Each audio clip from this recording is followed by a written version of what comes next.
Bonjour et bonjour. Bienvenue dans cet épisode de Motors avec un programme chargé le week-end passé, notamment sur deux roues. Les voitures ne sont toutefois pas oubliées, évidemment. Au total, pas moins de 6 séries que nous avons suivies pour vous. Derrière le micro, place aux séries locales et de bien belles infos pour les amateurs de sport mécanique ici, on y revient en fin d'édition. Allez, on part pour une petite heure avec notamment Olivier Barder pour le rallye, Christy Lovinski accompagné d'Emmanuel Ravilli pour la moto à l'occasion de la finale du championnat de France Supermotard en fin de saison en novembre, et Quentin Prunière, ex-pilote du circuit mondial qui est bien arrivé à La Réunion en vue de la deuxième manche du championnat local de motocross. Comme d'hab, une bien belle entrevue avec le 319. Motors, les résultats. On démarre cette édition de Motors avec les résultats enregistrés le week-end dernier. Pour commencer, le Rallye Raid du côté du Portugal avec la deuxième manche du W2RC ou le World Rally Raid Championship sur des terrains bien moins souples que lors du Dakar. En voiture, c'est Dacia qui signe une victoire avec Sébastien Loeb, 2 minutes 46 devant la Toyota de Seth Quintero et 3 minutes 37 devant la japonaise de Ferreira. Ne cherchez pas les Audi, écartés de la course dès l'entame pour soucis divers. Alatia termine au 18e rang en scratch mais au pied du podium en Ultimate. Au championnat W2RC, Dacia peut donc s'enorgueillir d'occuper les deux premières places avec Loeb qui prend les commandes de la série avec un total de 87 points, 7 unités devant son coéquipier. C'est bien l'américain Seth Quintero sur Toyota qui complète le podium provisoire de la série World Rally Raid Championship alors qu'il reste 3 épreuves à disputer. Prochaine manche en Argentine du 24 au 29 mai prochain. Motors. On reste sur 4 roues mais cette fois sur piste avec le rendez-vous de Madrid en Formula I inscrit pour la première fois dans le calendrier qui comporte 18 courses. Madrid était la 6e manche de la série.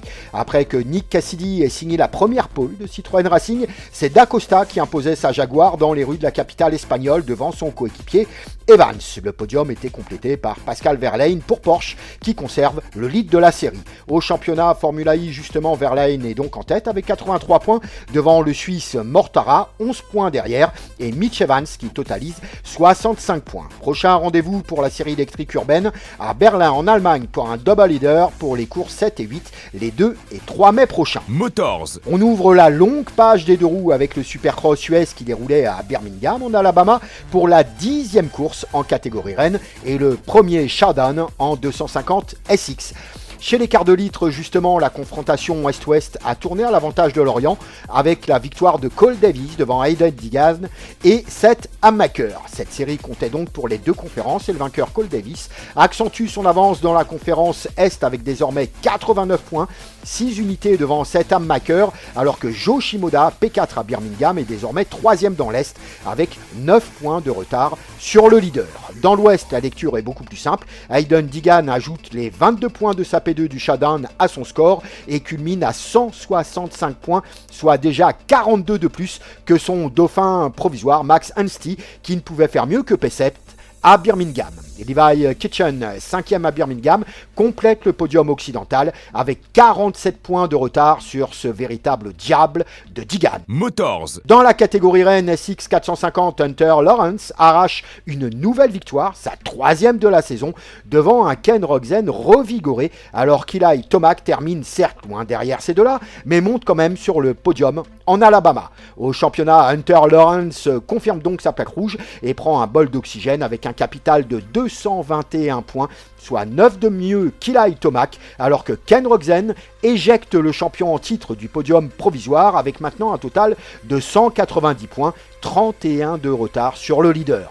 Prochain rendez-vous Supercross le week-end prochain à Detroit, dans l'Est. Motors. On reste sur deux roues avec le MotoGP qui se rendait pour la première fois au Brésil depuis 22 ans. Sur le deuxième tracé le plus court de la saison, tous les pilotes auront souffert sur le circuit de Goiânia Ayrton Senna, notamment dans le T4. Le nombre de chutes au cours du week-end sera sans doute un des records de la saison, tant ce circuit aura été difficile à appréhender. Tous seront partis au tapis, à un moment ou à un autre. Lors des qualifs, Di Gianantonio, repêché en Q1, arrachait la pole devant Bezzecchi, également repêché en Q1. Marc Marquez signait le 3e meilleur chrono devant Quartararo, qui retrouve une Yamaha enfin performante sur un tour. La course sprint était emportée par la fourmi Marc Marquez au terme d'une bataille épique avec Di Giannantonio qui termine P2 alors que le podium de la sprint était complété par l'Aprilia de Jorge Martin. Dans la course principale du dimanche, Bezzecchi s'impose largement pour la 4e fois de rang et assure sa place de leader de la série. Jorge Martin est de retour aux affaires, enfin, me direz-vous, après une saison 2025 à oublier. Il assure donc le doublé pour les Aprilia officiels.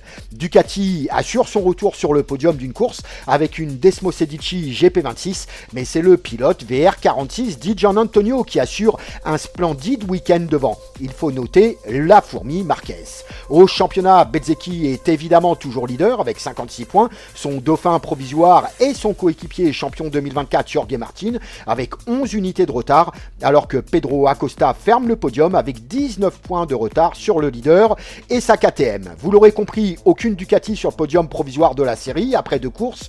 Prochain rendez-vous MotoGP, c'est déjà ce week-end à Austin au Texas pour le Grand Prix des USA. Motors. On reste sur 2 roues mais on revient sur la terre, ou plus exactement sur le sable légèrement terreux pour le 2e meeting de la saison MXGP en Andalousie. Direction Almonte dans le sud de l'Espagne à une 50aine de kilomètres à l'ouest de Séville. On démarre par le MX2 et la victoire en quali race de Sacha Konen sur KTM devant McLellan sur Triumph et Guilhem Fares également sur une moto britannique. En course le dimanche, c'est bien le Sudaf McLellan qui emporte la mise sur sa Triumph avec un score de 2-1. Simon Langenfelder sur KTM signe un 3-3 et termine 2e du meeting alors que Sacha Konen complète le podium espagnol au terme d'un 7-2. Notez que le français Mathis Valin sur Kawa termine P4 après un 4-6. Au championnat MX2, Camden McLellan prend donc la plaque rouge avec 99 points devant Simon Langenfelder et Guilhem Fares contraint à l'abandon dans la course 2 qui complète le podium provisoire avec 19 points de retard sur la tête de course. En catégorie Rennes cette fois, Lucas Konen avait raflé la mise en quali race devant le rookie Tom Vial et le français Maxime Renaud. Le double champion US SX 250 héritait donc de la plaque rouge pour le dimanche. Justement, au terme des 2 courses dominicales, Lucas Konen signe un hold-up très clair et particulièrement limpide avec 2 victoires larges et 50 points devant Jeffrey Herlings qui, malgré son statut de meilleur pilote du monde en activité et notamment sur sable, ne peut faire mieux que P2 avec la place de meilleur dauphin sur chacune des courses alors que Tim Geiser revient aux affaires sur sa Yam après un 6-2. Tom Vial se sera effondré lors de la course 2 en terminant à une bien modeste P7 après sa P5 du matin. Au championnat, Lucas Konen est donc leader de la série avec 102 points devant l'éternel Jeffrey Herlings, 8 points derrière, et Tom Vial conserve une place podium avec 13 points de retard sur la plaque rouge.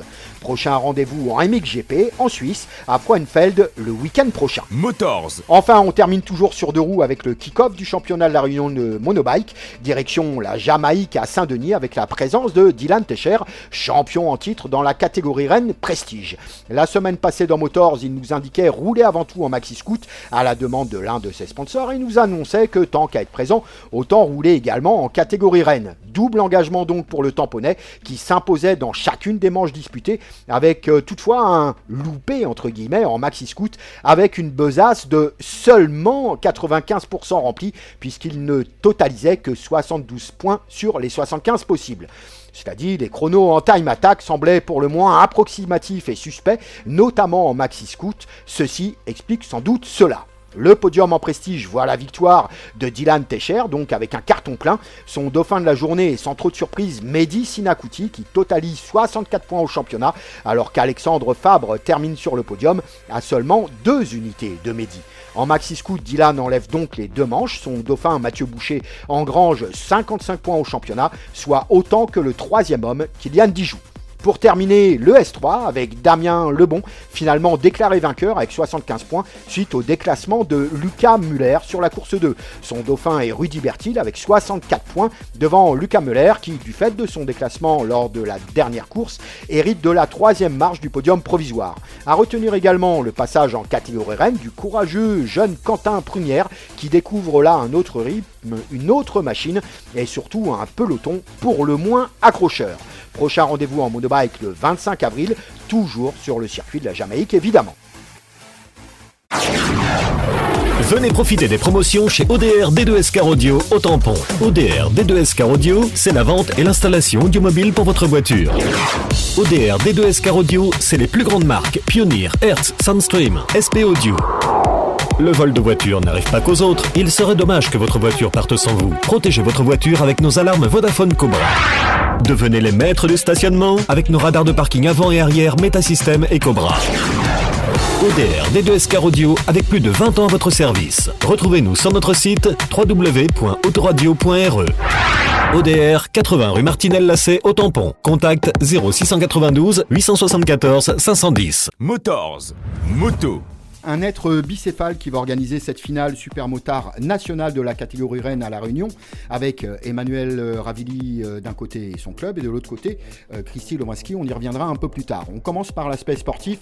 Vous avez une expérience de la gestion de pilotes professionnels ou semi-professionnels qui est longue à la PSC Magma. Ça fait une paire d'années que vous organisez déjà le supermotard de Saint-Paul. Et puis vous avez des passerelles, je serais tenté de dire, avec ce monde professionnel du supermotard. Ceci explique en partie que vous ayez la gestion sportive de cette finale nationale. Oui, on pourrait dire exactement. Et c'est vrai que depuis 1999, on organise ce genre de manifestation avec des personnes de renom au niveau des pilotes. Et depuis 2014, on organise sur Saint-Paul.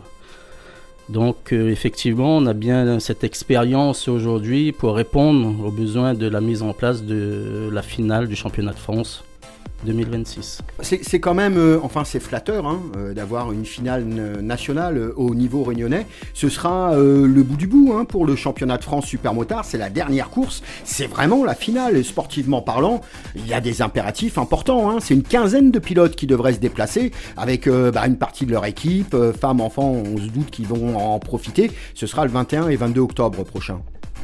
Et effectivement, c'est le 21, il devrait arriver à partir du 18 novembre. Donc il y a toute une logistique. Oui, novembre, j'ai dit des bêtises, c'est pas octobre, c'est novembre, oui. C'est pour ça que j'ai rattrapé. Donc il y aura toute une logistique à mettre en place. C'est pour cela que M. Lowinski du Team Motor Show vient nous donner un gros coup de main, nous, Magma, en tant qu'organisateur. Et tout cela demande vraiment beaucoup de concentration, beaucoup d'énergie, des connaissances un peu à droite à gauche.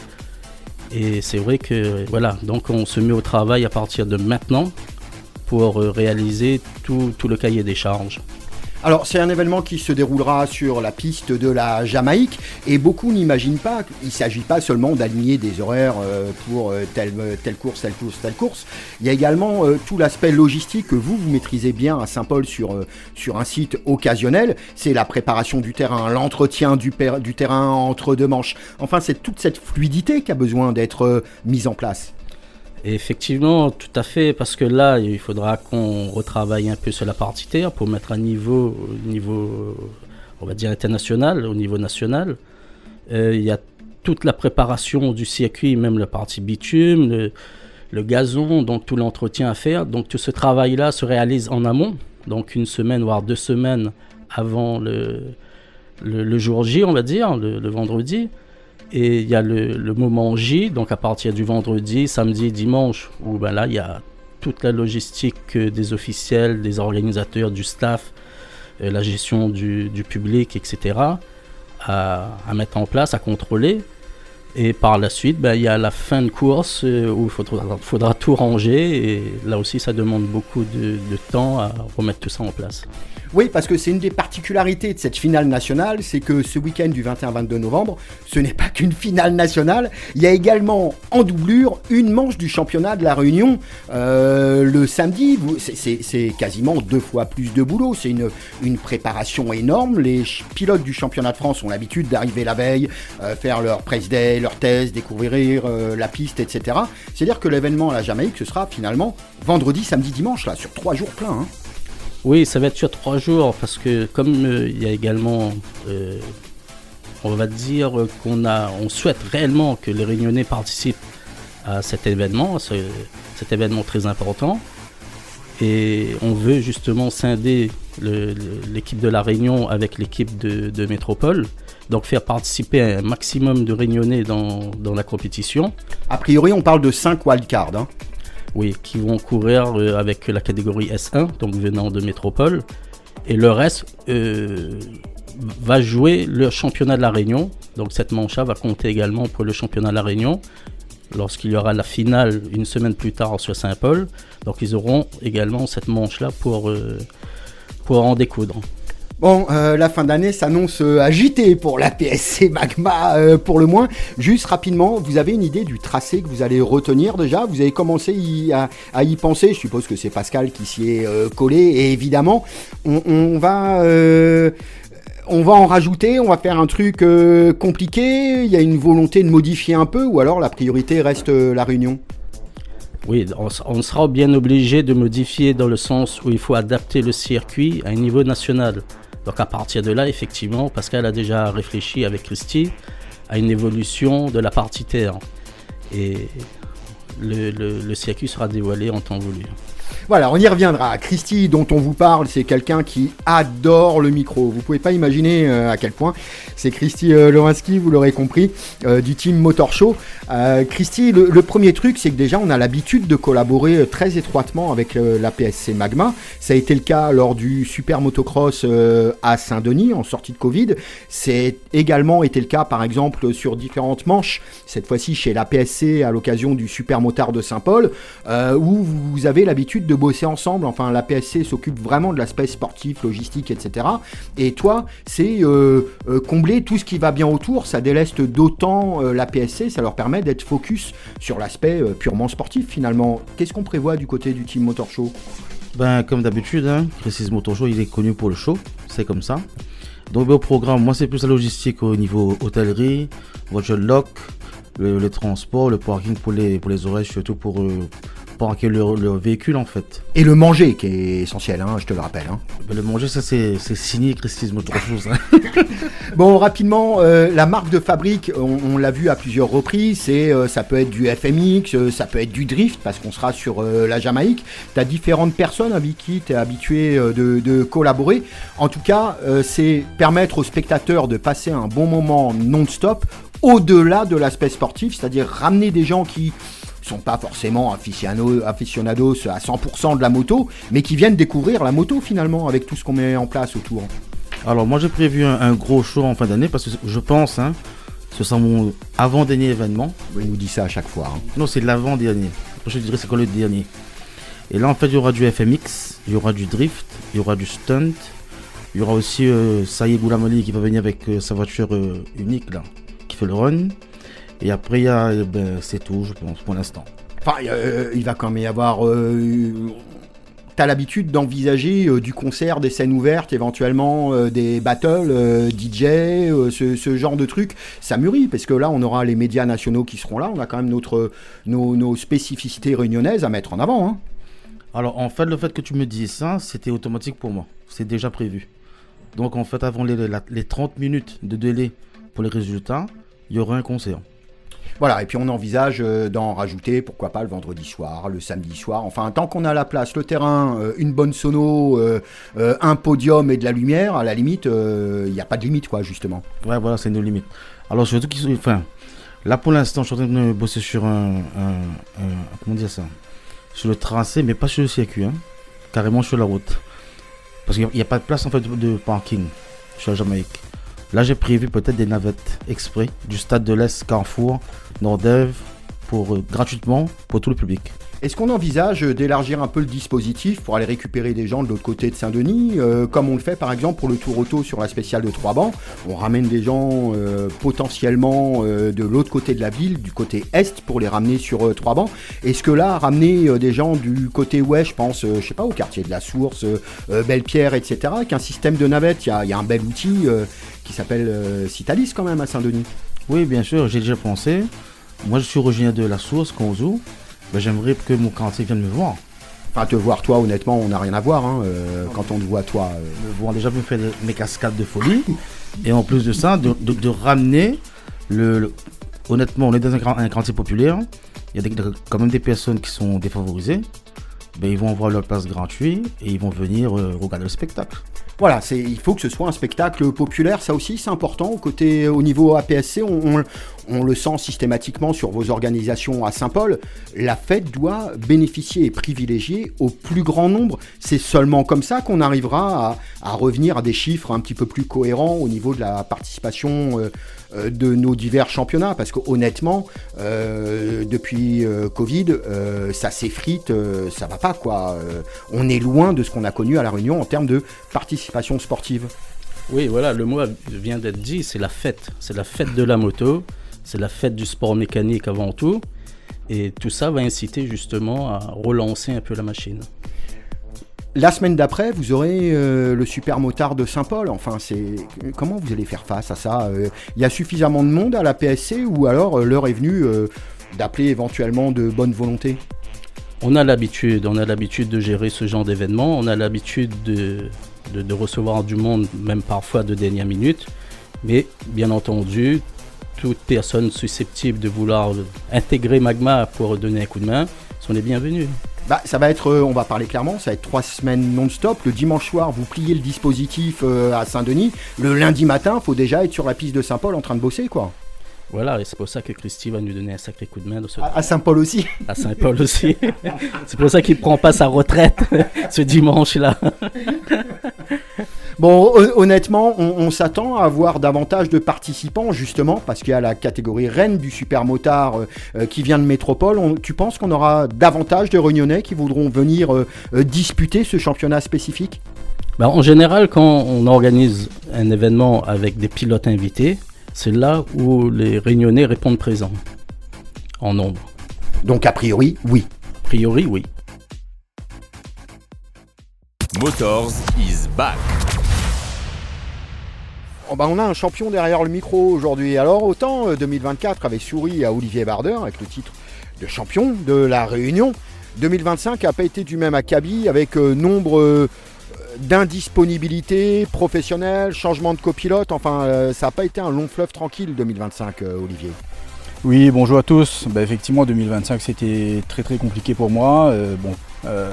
Déjà professionnellement, tu as été sur le grill non-stop. C'était compliqué de se libérer.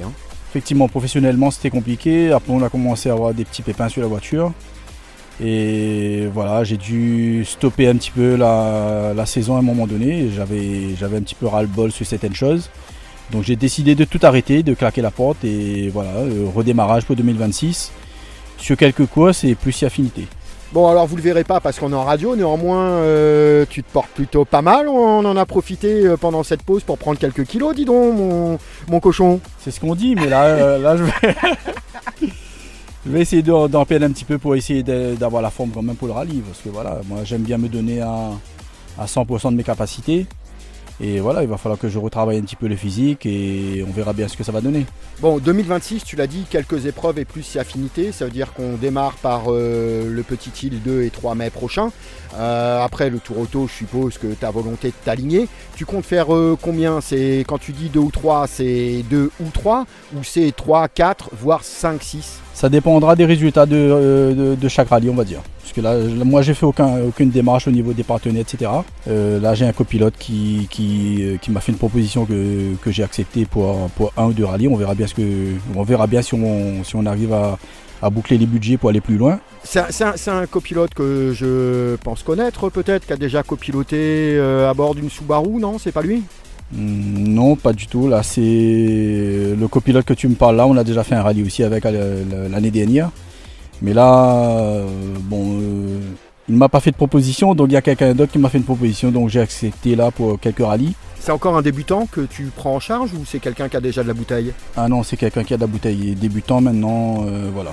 Je veux quelqu'un qui s'y connaît, qui a les compétences, qui peut me faire aller vite tout de suite et voilà, je ne vais pas tourner autour du pot, c'est vraiment Bruno qui va rouler avec moi sur quelques courses. Depuis le temps que vous tourniez autour tous les deux, c'est quand même Bruno à côté de toi, ça paraît logique, c'est même étonnant que ça n'ait pas été le cas avant quand même. Non, après Bruno, il était pris aussi, il y a son fils qui fait des courses de motocross, de super motard, etc. Donc il s'est un petit peu consacré à son fils, à Nolan. À son entreprise également. À son entreprise également, et voilà, donc il avait plus trop le temps à ça. D'ailleurs, je tiens à le remercier, il continue quand même à me donner un coup de main à l'assistance, etc. pour le suivi de la voiture. Et voilà, après on a discuté, il y a des choses qui collent, donc on va réessayer sur quelques courses. On verra ce que ça va donner. Si on trouve le budget pour continuer plusieurs, on fera. Sinon, je ne me prends plus la tête. Le rallye, ça sera un plaisir pour moi et plus vraiment une prise de tête. Et je ferai des rallyes qui me plaisent. S'il y a des rallyes qui me plaisent pas, qui me plaît pas, je ferai pas tout simplement. Bon, on repart avec la même voiture parce que pendant un moment, ça te chatouillait quand même de revendre la voiture qui t'avait permis le sacre pour faire autre chose. Aujourd'hui, c'est quoi la logique là ? Écoute, moi je vais te dire, il y a 2 semaines de ça, elle devait repartir. C'était quasi bouclé pour une nouvelle voiture. Et de fil en aiguille, je me suis dit que ça vaut plus la peine. Tout simplement, les galères que j'aurais eu pour retirer la nouvelle en Espagne, de la ramener à La Réunion, la refaire partir tous les 2 ans, etc. Et puis découvrir très régulièrement des trucs parce que le spectateur moyen ne se rend pas compte que quand on achète une voiture d'occasion, on est sans arrêt soumis à des surprises et la plupart du temps pas bonnes. Damien Dorseuil l'a pris à ses dépens, toi également. C'est une grande inconnue quand on achète une nouvelle voiture. Hein. C'est clair, c'est une grande inconnue. Après, il n'y a pas que ça. Maintenant, moi je sais que la Ford, tout est neuf dedans. La boîte, moteur, pont, etc., tout est neuf. Là, j'ai repris un petit peu tout ce qui dit les révisions, l'entretien de la voiture, tout ce qui dit les réglages, j'ai tout repris en main, moi PSO. Je sais ce que j'ai dans la main. Si je reprends une nouvelle voiture, les on-dit ou les écrits qui sont peut-être pas forcément vrais, je peux me retrouver avec de mauvaises surprises et j'ai plus envie de me prendre la tête avec qui que ce soit. Donc voilà, j'ai décidé de garder la Ford. On attend les derniers Evo d'M-Sport pour la mettre vraiment au goût du jour. Mais pour l'instant, ça sera mon pied droit qui va essayer de performer, d'aller sur des Evo top, on verra. Bon, de toute façon, la principale évolution, tu roules pas à 100% des capacités de la voiture, soyons clairs. La marge de manœuvre dont tu disposes dans ton pied droit est largement supérieure à toute évolution mécanique, je suppose. Je pense qu'on n'est pas encore au bout de la voiture, même si elle est en dessous des Polo ou des C3, etc. Mais je pense pas que je sois à 100% des capacités de la voiture. Mais même si tout le monde le sait sur le papier, elle est quand même en dessous des Polo, des C3 ou j'en passe, ou des Skoda. Mais voilà, c'est clair que moi personnellement, je pense pas que je suis à 100% de la voiture. Donc ça c'est un travail sur moi-même, un travail sur les réglages. Et voilà, je pense que comme l'année dernière, on a prouvé encore, il y a des spéciales, on arrive à faire des temps ex aequo avec le scratch. Ça s'est très bien passé au rallye de la Petite Île 2025. 2024, on a gagné une course, on a fait plusieurs podiums, on a gagné le championnat, donc ça veut dire que c'est pas la pire des rallyes 2 non plus. Donc voilà, on va dire que quand on n'a pas ce qu'on veut, on pense qu'on a, comme me disait mon papa, tout simplement. T'es réputé et connu pour être un pilote qui met beaucoup de cœur et d'engagement sur les spéciales, peut-être parfois aux dépens du chrono. T'es en phase en permanence de tirer le maximum de ta voiture, de prendre du plaisir et d'aller à la limite sur chaque virage. Est-ce que les années qui passent te font t'assagir ou est-ce que tu restes dans le même mood ? Moi je vais te parler en toute sincérité, beaucoup d'engagement, je mets beaucoup d'engagement. De que je sais pas trop parce que ça m'arrive d'avoir peur au volant. Ça m'arrive, hein. Mais j'essaie de me surpasser, de me dire voilà, je peux freiner un petit peu plus tard, je peux mieux travailler mes trajectoires pour essayer d'aller plus vite, pour essayer de passer plus vite en courbe. Mais voilà, il reste quand même une petite part de crainte quand même. Mais s'il n'y avait pas ça, je sortirais de la route tout le temps. Donc il faut avoir quand même une petite part de crainte. Sportivement, tu te situes où aujourd'hui ? Les places sont chères sur le podium, de plus en plus chères. Déjà figurer en chef de file de la meute des poursuivants, c'est déjà une sacrée perf aujourd'hui. Ou alors toi, tu restes sur l'objectif podium quoi qu'il arrive. Déjà, tout dépendra du plateau qu'il y a en 2026. Là, je suis pas trop au courant de qui vient sur quelle voiture. Mais après, on va tout faire pour essayer de rester le plus proche possible du podium et voir mieux. Avec du travail, moi, je pense que rien n'est impossible. Et comme le disait Philippe Mette à une époque, on verra qu'avec du pas très cher, on peut arriver à faire du très bon. Donc voilà, rien n'est impossible. Venez profiter des promotions chez ODR D2S Car Audio au Tampon. ODR D2S Car Audio, c'est la vente et l'installation audiomobile pour votre voiture. ODR D2S Car Audio, c'est les plus grandes marques Pioneer, Hertz, Soundstream, SP Audio. Le vol de voiture n'arrive pas qu'aux autres. Il serait dommage que votre voiture parte sans vous. Protégez votre voiture avec nos alarmes Vodafone Cobra. Devenez les maîtres du stationnement avec nos radars de parking avant et arrière Metasystem et Cobra. ODR D2S Car Audio avec plus de 20 ans à votre service. Retrouvez-nous sur notre site www.autoradio.re. ODR, 80 rue Martinelle-Lacet au Tampon. Contact 0692 874 510. Motors, l'invité. C'est toujours un véritable bonheur que de recevoir un pilote disposant d'une énorme expérience au plus haut niveau. C'est donc Quentin Prunière qui s'y colle cette semaine, et la dernière fois que les Réunionnais l'ont vu, c'était à l'occasion du kick-off du championnat MX local du côté de Saint-Louis, avec un Quentin plutôt à la cool, hein, pas du tout arrogant ou insolent comme certains pourraient l'imaginer. Non, c'est important. J'ai grandi, on m'a appris à rester humble et tout. Donc moi de toute façon dans tous les cas j'étais venu à la Réunion juste pour m'amuser, faire des courses et tout. Je pense que c'est important, ça sert à rien de se prendre pour quelqu'un, parce que comme moi en tant que sportif j'estime que j'ai pas fait grand chose dans ma carrière sportive, donc non, je reste humble. C'est sûr qu'il y a des choses qui ont été faites qui sont pas trop mal et tout, mais non, je pense que ça sert à rien de se prendre le chou à se dire qu'on est quelqu'un et tout. Même si demain je deviens quelqu'un d'extraordinaire, je resterai le même, parce que je suis moi, je m'en fous, j'ai juste la vie et puis tranquille quoi. Bon, tu as connu le très haut niveau, je le disais, MX2, MXGP, avec certaines certitudes qu'on a confirmées à Saint-Louis. T'es pas le champion des départs, hein, c'est un doux euphémisme. C'est franchement limite foireux d'ailleurs de temps en temps. Bon, par contre, largement les levels pour revenir. L'école du MX2 et du MXGP, toi, d'un point de vue approche de la course, ça t'a apporté quoi ? Après, je veux dire, moi, je prends juste la course en fait light quoi. Y a pas de, j'ai de la pression de personne. C'est plus mon métier, c'est plus, je vis plus pour ça. Donc non, pour moi j'ai pris ça vraiment comme une journée de roulage normale où j'allais rouler avec des potes et tout. Même si on n'est pas forcément tous potes sur la piste. Non, moi j'ai juste kiffé, même rouler avec Pascal et tout, c'était cool, avec Max Obelisco et tout. Non, juste j'étais venu tranquille, juste m'amuser et tout, profiter du week-end et même faire un peu de show et tout pour tout le monde. Après, par chance que je sois mauvais au départ, ça a fait un peu de spectacle dans une ou deux manches, et ça je pense que le public a kiffé et tout, donc non, c'est cool, faire du spectacle, essayer de faire remonter un peu le sport à La Réunion, c'est sympa. On a des gens qui sont motivés en fait pour faire remonter notre sport, donc ça serait bien que tout le monde par derrière suivre. On va pas faire de longues pauses là-dessus, mais non, ce serait bien qu'on continue en fait à aller dans une direction d'évolution pour le sport, parce qu'on a une belle marge en fait d'évolution, donc ce serait bien que tout le monde y mette un peu du sien pour qu'on puisse ramener du partenaire, du public et tout, et qu'on kiffe comme dans les anciennes années quoi. Sur Saint-Louis, justement, on y revient, ce fameux pain de sucre. Je me suis laissé murmurer à l'oreille que si on coupait les branches, ça sautait encore plus loin. Néanmoins, le fait que tu sautes ce pain de sucre avant la remontée vers les vagues, ça a montré à tout le monde que finalement on pouvait, alors que d'aucuns pensaient que non, c'était pas la stratégie. Non, après c'est pas mal prendre ce que je vais dire. Pour moi, c'était logique d'y aller.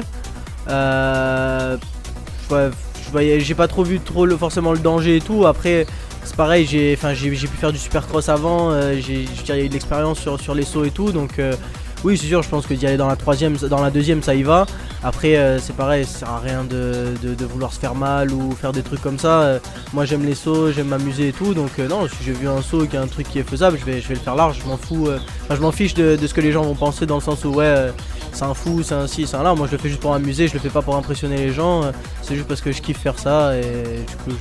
Ouais, en même temps, tu étais en contrôle, hein, t'as pas fait banzai sur ce coup-là. Tu viens d'aborder un truc qui est important pour tout motard, c'est le supercross. Pendant un moment, t'as flotté, hein, il y avait quand même volonté d'y aller avec le schéma qu'a pu suivre Tom Vial, par exemple, d'aller rouler en SXUS. Mais là, on est confronté à un monde ultra pro, ultra carré, avec du pognon nécessaire de fou, quoi. Non, moi, de toute façon, c'était mon rêve quand j'étais petit, moi, d'aller rouler en fait aux US. J'ai eu la chance de faire le Supercross de Paris 2 fois, donc non, j'ai beaucoup aimé l'expérience. J'ai pas pu malheureusement accéder du coup au niveau que je voulais, que ce soit en Grand Prix ou même aller aux US. Donc non, tant pis, mais non, les US, c'est vrai que c'est un monde qui est totalement différent. Même là où j'étais, c'est en Grand Prix, en MX2, en MXGP, ça demande énormément d'argent, de temps et de sacrifices, et plein de choses qu'on se rend pas compte, et qu'il y a énormément de choses derrière que les gens ne voient pas. C'est un métier, hein, ça va au-delà du plaisir hein, dans ce milieu-là. Hein. Bien sûr, après je faisais de plaisir de base. J'ai toujours fait avec plaisir. Les dernières années c'était bien sûr un peu plus compliqué, mais j'ai toujours fait parce que c'était une passion. Mais ouais, c'est énormément de sacrifices sur le sommeil, la bouffe, les privations, des petits plaisirs de la vie peut-être qu'on va pas prendre, de sortir avec ses amis, etc. C'est pas des choses que je pouvais me permettre beaucoup avant.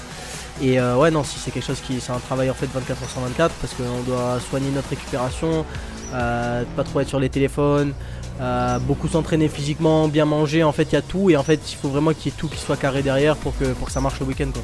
Puis pas le droit à l'erreur, parce que c'est un métier de communication également, hein. Les sponsors mis sur une image, et il est hors de question de te retrouver la tête dans un caniveau à 3,5 g par phalange. non, ça c'est sûr. Après non, je pense en Europe qu'il y a beaucoup de limites en termes d'image comparé aux États-Unis, et je pense qu'on a un énorme retard. Et puis même les pilotes des US, ils sont pas encore satisfaits de ce qu'ils ont le droit ou pas le droit de faire. Donc non, après voilà, l'Europe c'est l'Europe.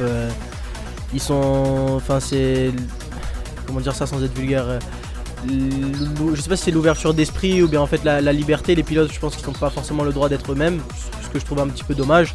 Ouais, parce que c'est vendu surtout avec l'avènement des réseaux sociaux. Enfin, un type comme Hayden Digan, qui est un chien fou, il se complaît là-dedans, et aucun sponsor va lui dire lève le pied, sois cool. Non, mais après c'est pas pareil, parce que lui il est devant en fait. Donc en fait quand tu gagnes, t'as le droit, dans tous les cas t'as le droit de faire ce que tu veux à partir du moment où tu gagnes.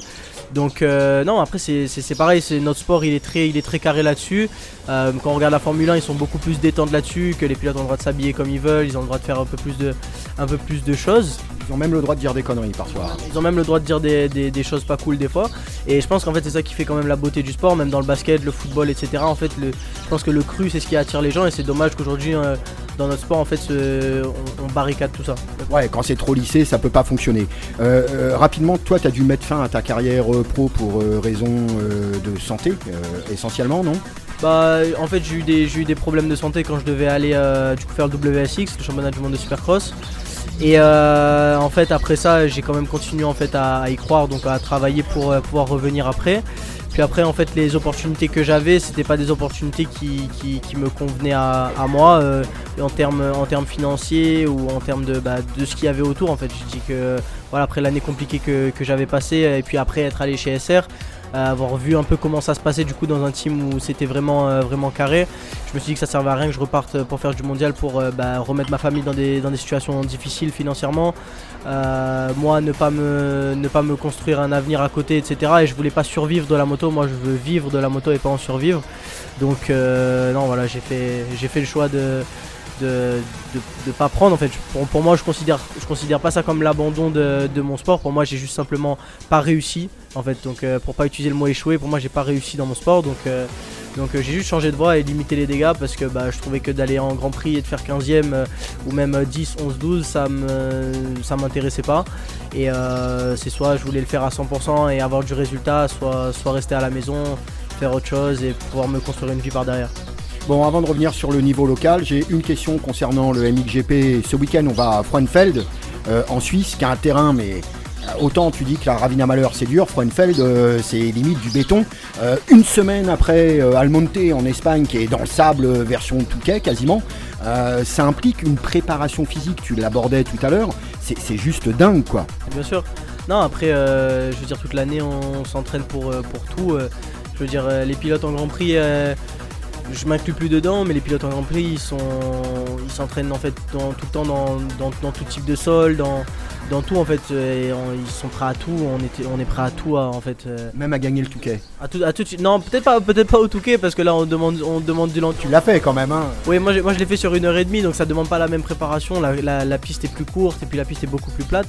Mais non, les pilotes sont prêts à tout, donc je pense qu'ils ont juste roulé, ils vont juste refaire un coup de terre mercredi, et puis après ils vont prendre l'avion, aller direction la Suisse directement. Donc Bon, je l'évoquais, ce week-end, l'actualité à La Réunion, c'est la deuxième manche du championnat MX, ça se passe à Ravina Malheur, avec un terrain très particulier et complètement différent de celui de Saint-Louis. Ouais, c'est une piste qui est beaucoup plus rapide, qui va être très dure avec beaucoup d'appui. J'espère qu'il va y avoir un petit peu de pluie du coup samedi pour pouvoir bien arroser la piste, que l'eau puisse pénétrer, que la piste va être bien préparée. Normalement, il la prépare très bien de ce que j'ai vu pour les derniers entraînements. Donc j'espère que ça va être mouillé le matin pour que l'après-midi on évite d'avoir de la poussière, pas que ça devienne dangereux. Voilà, Ravine on connaît, la piste elle est très très rapide, donc faudra bien garder du focus je pense tout au long des 3 manches. Et voilà, bien respirer parce qu'il fait très très chaud. Et voilà, bien boire de l'eau. Un mot concernant un mec qui a 50 piges et qui se balade toujours en tête sur le plateau local. Enfin, ça paraît complètement dingue, c'est pas normal à la limite. Alors dans un sens c'est pas normal et dans un sens ça l'est parce que voilà, moi je me compare pas avec tout le monde qui est à La Réunion parce que j'étais encore il y a pas longtemps en mondial et je Ouais, t'as un bagage qui est énorme. Ouais, enfin je veux dire l'expérience et le bagage derrière c'est pas la même chose, mais je veux dire Pascal c'est quelqu'un qui s'entraîne énormément. Je pense que voilà, les jeunes qui roulent aujourd'hui à La Réunion, ils n'ont pas la même envie et la même intention en fait pour aller aux courses. Je pense que Pascal il s'entraîne 10 fois plus que tout le monde. Puis C'est quasi un professionnel, enfin il a le rythme d'un pilote pro. Hein. pour moi Pascal il s'entraîne comme si qu'il allait en Grand Prix. Il a une préparation physique qui est hyper carrée, une préparation moto qui est hyper carrée. Sur la moto il s'entraîne très très dur. Quand je roulais avec lui et tout, on discutait, on se donnait des conseils en fait l'un à l'autre et on se faisait progresser. Donc non, franchement c'est cool. Et puis le mec il est motivé à bloc quoi. Donc ça m'étonne pas qu'il soit encore là. Et puis pour moi tant qu'il aura la motivation, il aura la dalle comme ça, il continuera à être devant les jeunes parce que voilà, enfin les jeunes aujourd'hui qui roulent à La Réunion, ils n'ont pas forcément aussi non plus le temps de s'entraîner comme ça parce que du coup ils rentrent dans le monde de la vraie vie en fait à 22 ans, 23 ans. Tout le monde travaille et puis après des fois t'as pas forcément envie d'aller t'entraîner, tu sors le week-end et tout. Donc c'est sûr qu'un mec comme Pascal il arrivera forcément plus près qu'un mec de 20 ans et ouais, même si les mecs de 20 ans ils ont pas besoin d'autant d'entraînement que Pascal pour être à son niveau, Pascal il a tellement la dalle que franchement ça m'étonne pas qu'il continue à être devant. Un dernier mot, si tu le permets, en ce qui concerne un de tes fans, qui est un vrai fan pour le coup, c'est Jérémy Razébassia. Il venait de voir rouler dès qu'il en avait l'occasion en MXGP, là il contribue quand même à te permettre de rouler. T'es chez toi quand tu vas sur son terrain à Brapa. Un mot sur... Comment tu le vis, toi? T'étais un gamin à La Réunion, et là, t'as des mecs qui sont en pamoison devant toi. Tu le vis comment ça? Non, je pense, j'irai peut-être pas jusque là. Jérém, en fait, moi, étant plus jeune, on n'était pas forcément super proches et tout. Je veux dire, tout le monde se connaissait à La Réunion. Mais on a surtout pris contact en fait dans les années qui sont venues quand j'étais venu pour faire les courses et non c'est juste devenu en fait un ami pour moi au fur et à mesure du temps. Enfin c'est quelqu'un de proche, on discute tout le temps, dans tous les cas on s'envoie des messages tout le temps et puis non, je pense que lui ça lui fait plaisir, il kiffe autant que je kiffe et non c'est juste un plaisir. D'ailleurs je remercie beaucoup parce que s'il était pas là ou quoi j'aurais pas pu faire tout ça cette année et c'est cool. J'espère qu'on va recommencer à avoir des courses à Brapanon très bientôt avec une organisation de fou et puis du public. Tu lui as déjà fait modifier 2-3 trucs sur le terrain ou pas? Non, pas encore.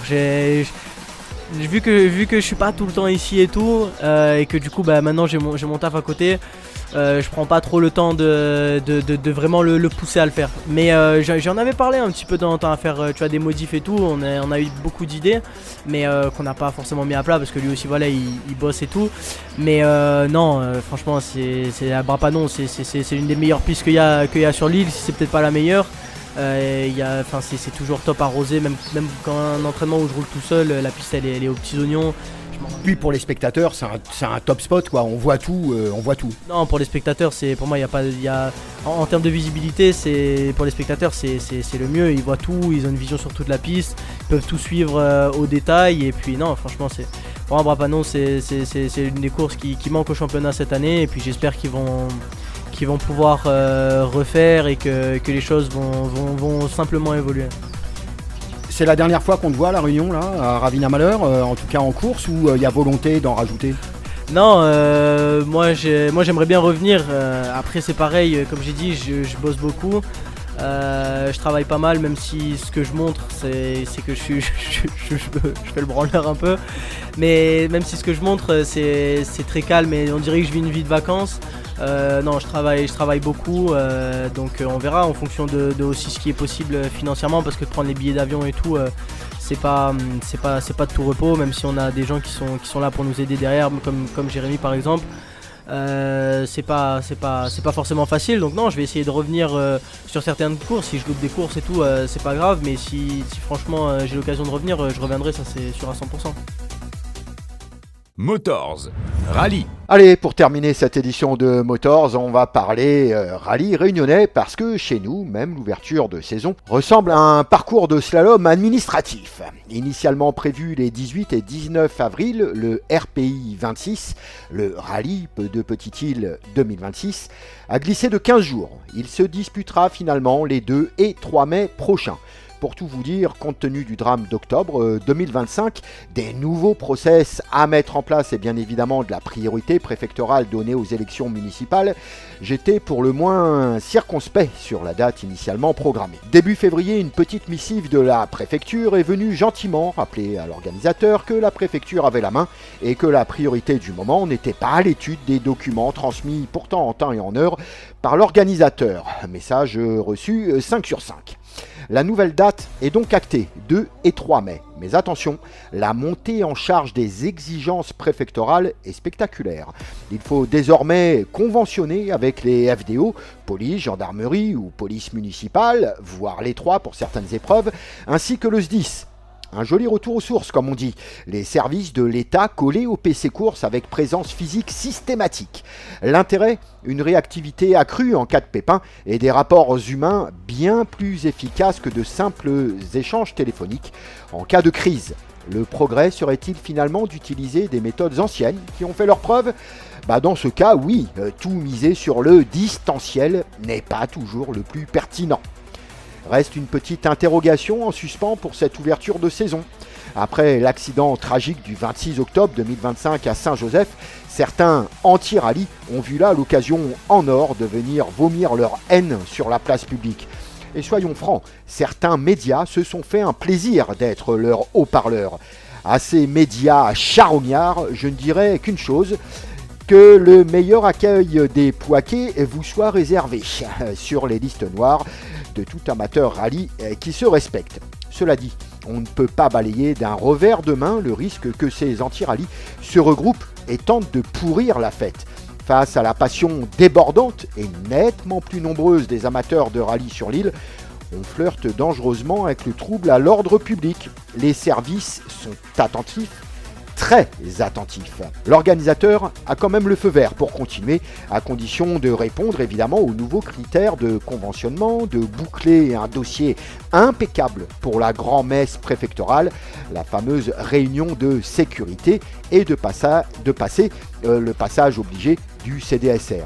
Ensuite, il faudra déployer sur le terrain tout ce qui aura été validé en préfecture. Les FDO en zone gendarmerie pour Petite-Île, depuis la brigade de Saint-Joseph, iront eux-mêmes vérifier les dispositifs avant de donner le feu vert pour chaque spécial. Soyons clairs, les organisateurs vont être surveillés comme jamais. C'est contraignant ? Bah ouais, mais c'est aussi la condition pour que la discipline survive. Point. Évidemment, tout ça a un coût. Changement d'assurance en 2026, conventionnements qui ne seront pas offerts par la maison. Ne vous attendez pas à une baisse des frais d'engagement. On va rester au taquet possible. Pour ce RPI 26, il est donc plus que jamais nécessaire que chaque concurrent comprenne une chose. Le rallye est désormais surveillé avant, pendant et après par toutes les autorités. Les tracés seront sous les projecteurs H24. Alors croyez-moi, allez juste voir en limant comme des dingues avec l'excuse traditionnelle je suis seul, je passe juste avec ma femme, ou encore je vais rendre visite à la famille un petit peu plus haut. C'est terminé. Les conséquences seront bien plus sévères pour que le seul fautif, pensez-y, les organisateurs sont dans le viseur et les concurrents aussi. Enfin, quelques changements sympathiques sont attendus. La spéciale mythique de Python Block reste évidemment au programme, mais pourquoi ne pas la renommer cette année Bloc de Python, juste comme ça, pour le plaisir de la symétrie. Allez, un peu de patience, tout devrait sortir sur internet dans les jours qui viennent. Et tant qu'on est dans l'administratif rallye, un petit sourire ironique en passant, à la FFSA, on semble se diriger vers de jolis soubresauts politiques en haut lieu. Des changements sont attendus, voire de véritables bouleversements. À suivre de très près. Venez profiter des promotions chez ODR D2SK Audio au Tampon. ODR D2SK Audio, c'est la vente et l'installation audiomobile pour votre voiture. ODR D2SK Audio, c'est les plus grandes marques Pioneer, Hertz, Soundstream, SP Audio. Le vol de voiture n'arrive pas qu'aux autres. Il serait dommage que votre voiture parte sans vous. Protégez votre voiture avec nos alarmes Vodafone Cobra. Devenez les maîtres du stationnement avec nos radars de parking avant et arrière Metasystem et Cobra. ODR D2SK Audio avec plus de 20 ans à votre service. Retrouvez-nous sur notre site www.autoradio.re. ODR 80 rue Martinelle-Lacet au Tampon. Contact 0692 874 510. Motors, le programme. Le programme du week-end prochain est plutôt chargé tant en voiture qu'en deux roues. Et encore, la liste aurait dû être plus longue. Mais l'activité géopolitique au Moyen-Orient a décalé le kick-off en WEC, championnat du monde d'endurance. Ainsi, la manche inaugurale à Losail au Qatar est reportée sine die au week-end du 22-25 octobre, donc bien plus loin dans la saison, désormais avant-dernière manche du championnat d'endurance. Le WEC démarre donc lors des 8 heures de Monza en Italie, le week-end du 17 au 19 avril prochain. Motors. Le programme de ce week-end est néanmoins bien rempli avec le kick-off du championnat de France des rallyes au classique Touquet chez les Ch'tis. Au menu, les empoignades attendues notamment entre les 22 rallye 2 engagés opposés aux 6 GT+ attendus. Notez également la foultitude de rallye 6 engagés tant en Lancia Ypsilon qu'en Peugeot 208 ou encore en Opel Corsa. Au programme, 12 épreuves de vitesse en 2 étapes pour 188 km 42 face à la montre. L'épreuve se déroule de vendredi à samedi avec une boucle de 4 chronos à faire 2 fois le vendredi et une boucle de 2 spéciales à disputer 2 fois également lors de la deuxième étape. Le plus court chrono de 11 km 16, ES 3 et 7 se déroule le vendredi alors que la spéciale la plus longue totalise 29 km 98. Ce sera les ES 10 et 12 et sera donc l'ultime spéciale de ce Touquet 2026. Attention à la surprise de l'ES 8 programmée après le coucher de soleil, programmée à 19h17. En effet, l'ES 8 est prévu à 19h54 pour la première voiture, donc de nuit, alors que la spéciale précédente sera disputée entre chiens et loups pour l'essentiel de la caravane. La météo s'annonce capricieuse, notamment en milieu de semaine, et donc des terrains gras à souhait et des cordes bien crades. La pluie très soutenue est attendue également vendredi en fin d'après-midi et toute la nuit de vendredi à samedi, avec des risques d'averses éparses samedi en fin de journée. Une météo bien Burke ou Berk, c'est vous qui voyez, et des conditions typiques Touquet. Motors. On poursuit sur 4 roues avec la troisième manche du championnat du monde de Formule 1 à Suzuka au Japon avant une longue pause d'un mois compte tenu de l'actualité militaire dans le Golfe. Les premiers essais se déroulent vendredi à 11h30 à Suzuka, soit 6h30 du mat à La Réunion. Les qualifs sont programmés samedi à 15h locale, soit 10h heure Réunion, et la course dimanche à 14h locale, soit 9h du matin pour nous. Alonso sera remplacé par le pilote de réserve Crawford. La valse se poursuit chez Audi avec le départ, je cite, pour raison personnelle mais avec effet immédiat du team principal Jonathan Wesley, moins d'un an après son arrivée chez Sauber. C'est donc Mattia Binotto qui hérite de sa charge le temps de signer un remplaçant. Jonathan Wesley, autrefois chez RBR avec Adrian Newey, pourrait donc bien rejoindre Aston Martin afin de libérer le rôle de team principal qu'Adrian Newey occupe actuellement en plus de son rôle de sorcier concepteur. Côté circuit, le seul tracé en 8 historique de la série comporte pas moins de 18 virages avec 2 petites lignes droites de 600 mètres pour celle des stands entre T18 et T1 et de 994 mètres entre les T14 et T15 pour la ligne droite arrière située entre Spoon et le 130R. Côté réglementation, certains attendaient une modification réglementaire avant Suzuka. comme votre serviteur, mais la FIA et les équipes F1 ont convenu d'attendre encore les datas de Suzuka pour se prononcer avant d'éventuels ajustements avant Miami, programmé le premier week-end de mai. Motors. On reste en monoplace avec l'IndyCar, direction la 4e levée de la saison, avec la première course sur circuit traditionnel et permanent à Motorsport Park à Birmingham, dans l'Alabama. Au menu de ce tracé vallonné de 3 km 70, un dénivelé de 25 mètres, 17 virages dans le sens horaire et une variété de courbes assez intéressant. Du pur pilotage au menu des Indy Series et un GP toujours passionnant à suivre. FP1 vendredi à 15h30 local, soit minuit et demi à La Réunion. Qualif samedi à 14h30 local, soit 23h30 à La Réunion. Et la course dimanche à 13h dans l'Alabama, soit 22h à La Réunion. Je sais, on n'est pas couché. Motors. On passe au programme 2 roues avec pour commencer le Supercross US à Detroit dans le Michigan. Il s'agira de la 11e course en catégorie Rennes SX 450 et de la 5e manche pour la conférence Est.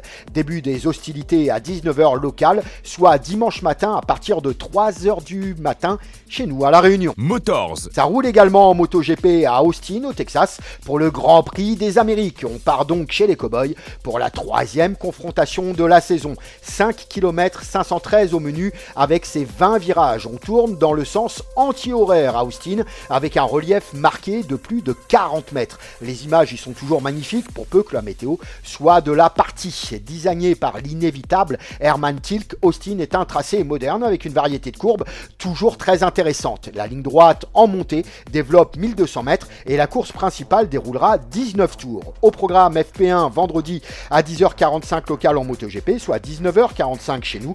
Les qualifs samedi à partir de 10h50 local, soit 19h50 à La Réunion. La course sprint de 10 tours est prévue samedi à 15h texane, soit à minuit samedi soir pour nous. Enfin, la course principale de 19 tours à 15h dimanche à Austin, soit à minuit dimanche soir pour La Réunion. Motors. Toujours en moto, direction le Portugal et l'Algarve à Portimao pour la 2e confrontation en World Superbike. Là encore, de magnifiques images en perspective avec cette bosse toujours taquée pleine balle et l'avant qui se déleste franchement et parfois des motos qui acceptent le jump à des vitesses dingues. Le circuit vallonné de Portimao développe 4 km 592 avec 15 virolos qui s'enchaînent dans le sens horaire. Les flancs droits des Pirelli seront donc particulièrement exposés cette fois encore avec des températures attendues clairement printanières. Attention toutefois, lors des virages à gauche, un pneu refroidi pourrait réserver quelques surprises. Les premiers essais en catégorie Rennes sont programmés vendredi à partir de 10h20 local, soit 14h20 heure de La Réunion. La Superpole est prévue à 11h15 local, soit 15h15 pour La Réunion. La course 1, toujours samedi à 15h30 au Portugal, soit 19h30 pour nous. Attention, le Portugal passe à l'heure d'été comme toute l'Europe dans la nuit de samedi à dimanche et nous n'aurons plus que 3 heures de différence avec Portimao à compter du dimanche. Dimanche donc 2 confrontations au menu avec la course Superpole à 11h10 local, soit 14h10 Réunion, et la course 2 à 15h30 local, soit 18h30 pour nous. Motors. On passe au off-road moto avec la 3e confrontation MXGP, une semaine tout pile après le sable espagnol. Direction cette fois la terre suisse beaucoup plus dure.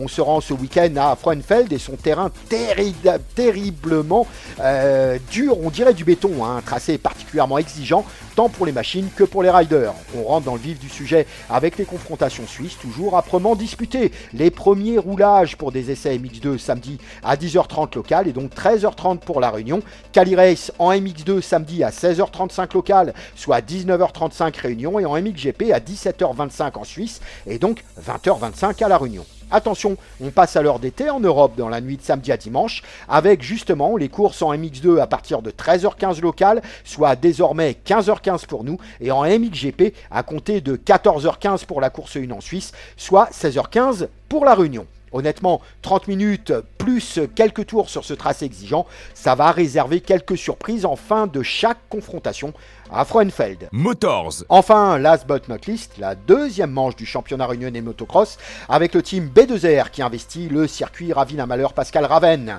Quentin Prunière, la plaque rouge du championnat local après un hold-up saint-louisien lors du kick-off le 22 février dernier, sera bien de la partie ce week-end, vous l'avez entendu dans Motors auparavant, puisque de retour sur notre île depuis mardi matin.